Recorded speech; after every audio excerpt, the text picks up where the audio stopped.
Hola, ¿qué tal? A continuación vamos a realizar unos lindos adornos para decorar la mesa en tu baby shower.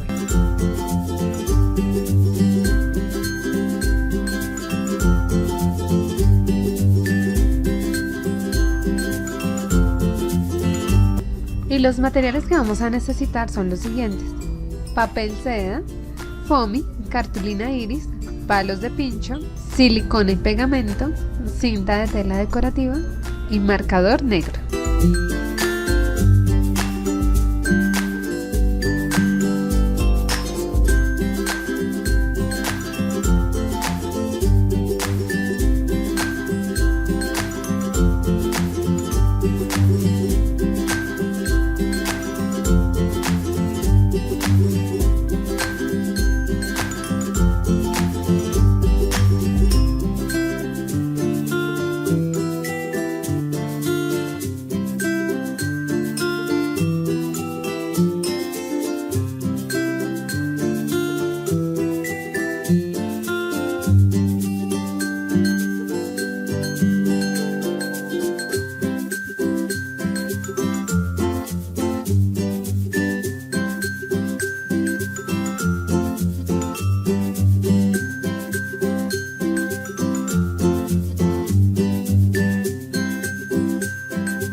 Muchas gracias por ver este video.